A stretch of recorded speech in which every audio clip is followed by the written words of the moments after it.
A única questão morais aí que a gente pode estar segurando o bolsonarismo é o Alexandre do STF, né?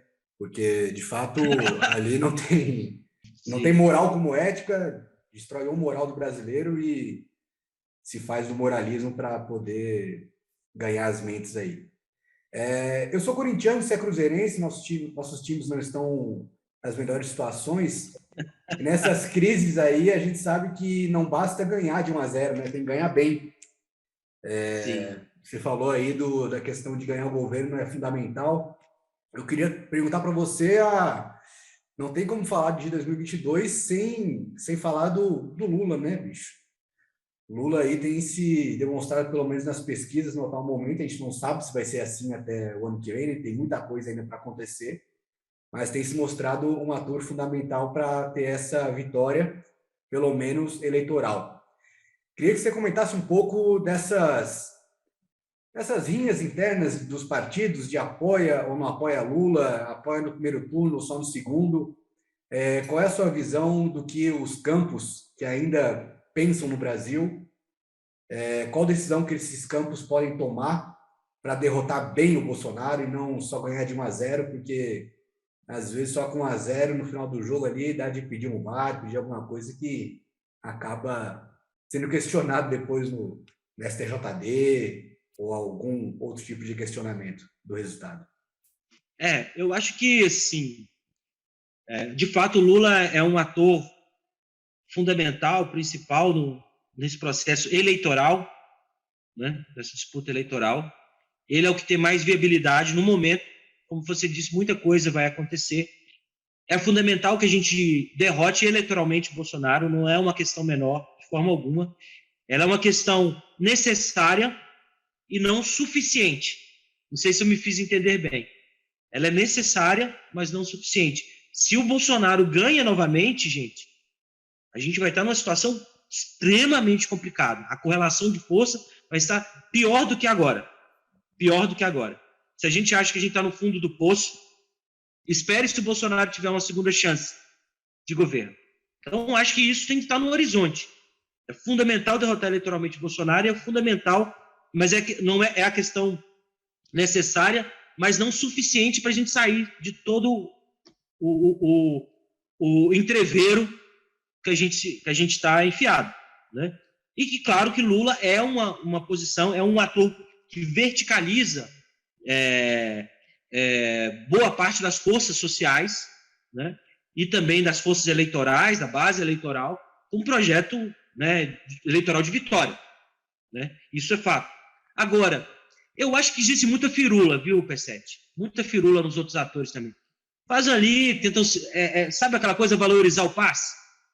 Acho que está rolando um pouco isso, valorizar o passe. Porque no final das contas, quem for de fato comprometido mesmo, eu não estou falando de doido, não estou falando da galera que é ultra, que aí é um antipetismo, aí é uma outra história, aí tem problema inclusive psicológico, tem problema, aí é outra história.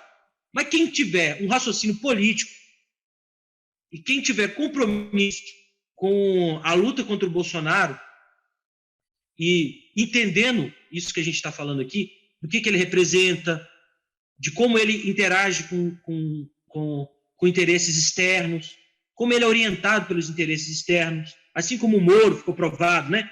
O Moro e os procuradores da Lava Jato recebiam orientações exteriores, né? O Bolsonaro também, filho dele também, o filho dele é a ponte, é o garoto de recado da CIA, o cara se reúne com... Enfim, então, assim, quem sabe esse jogo, que tem essa consciência, no final das contas, vai se verticalizar na candidatura, né, mais viável, e tudo aponta que seja a candidatura do Lula.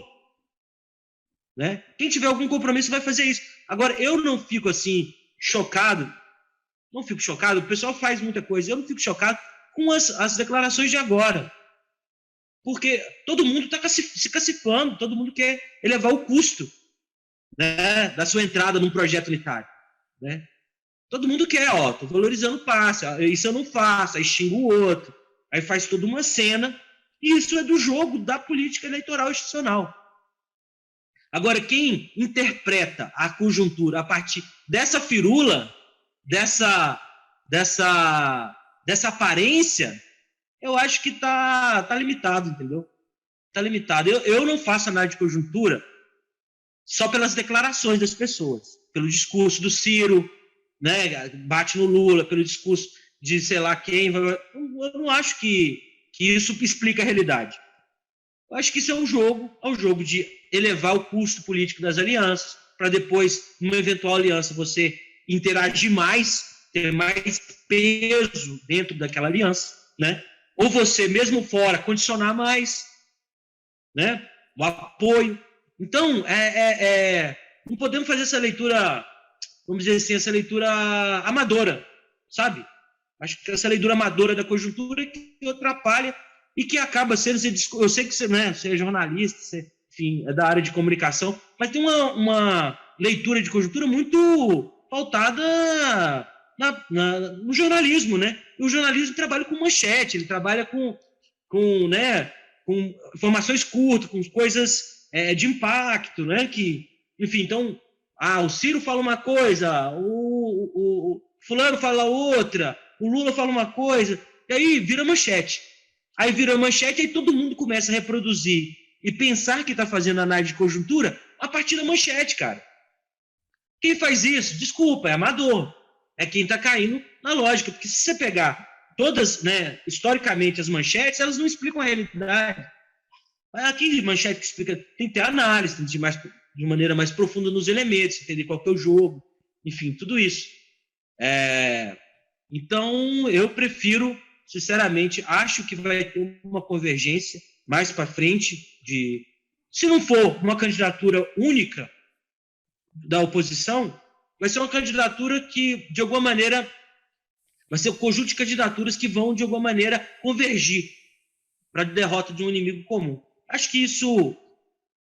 Agora, a configuração disso a gente não sabe. Aí vai ter vários outros arranjos possíveis. Eu, pessoalmente, acho que a gente deve, dentro do campo democrático, do campo popular, setores de esquerda, e de todo mundo que é contra o Bolsonaro, e convergir no máximo possível. O máximo que for possível, né? Não é ficar forçando barra, mas aquilo que converge para o inimigo comum, com a leitura comum de que é o Bolsonaro o inimigo central, eleitoral central que nós temos de fazer, é aquilo que se deve ser perseguido, né? E aí, fazer a luta política é tentar não é tentar mudar situações, né? Então a gente constrói na política, no discurso, na construção dos trabalhos sociais em cada lugar, as condições para viabilizar e mudar a situação. Uma situação de mais dispersão estratégica para um momento de maior unidade estratégica, vamos dizer assim. Eu acho que é essa alteração da situação que a gente precisa percorrer. E não acho, Pessete, que está difícil não, viu? Eu não sou pessimista nessa dimensão, não sou pessimista. Porque é muito difícil, mas aconteceu uma coisa nesse momento, nesse período, principalmente desse ano. Porque aquilo que o povo, os setores mais mobilizados do povo, tem no seu senso comum, que é o quê? A gente precisa se unir para derrotar Bolsonaro. Sabe, essa coisa bem senso comum, que está na nossa vanguarda, né, que vai nas manifestações desde maio, está colocado isso na cabeça. É preciso se unir para derrotar Bolsonaro. Independente da união nas lutas sociais, no terreno das ruas ou no terreno das eleições, independente disso, esse vamos dizer assim, o horizonte cognitivo e na dimensão da estratégia que os setores populares e tudo mais têm. Exato. E o povo... E isso converge. Não, pode falar. Não, exatamente, é isso mesmo, e o povo autocentrado que vai ler um pouco de Ho Chi Minh, vai estudar a história do Vietnã e outros lugares aí para poder se localizar primeiro, né? Porque senão fica difícil, né? Ou pensa comigo ou você não, ou tá errado, né? Eu acho assim, olha, que tá muito mais fácil para o povo entender, porque o povo tem essa consciência no nível da política. Agora, aí, P7, tem os doidos. Aí tem aquela galera underground, aquela galera que não vai aceitar. Mas isso aí não tem peso político. Está fora do curso da luta política. Aí esse pessoal vai continuar falando isso, porque eles vão falar, porque são mecânicos. Na análise vão continuar falando, vão estar fora do jogo político, vão ter capacidade de intervenção. Né? Vão pegar o nicho, essa galera mesmo não vai sair dessa estratégia de nicho, né? Vai explorar, por exemplo, um antipetismo para poder se desenvolver eleitoralmente. Mas isso aí, vamos dizer assim, são setores à margem do processo político nacional, o centro do debate político, na minha opinião.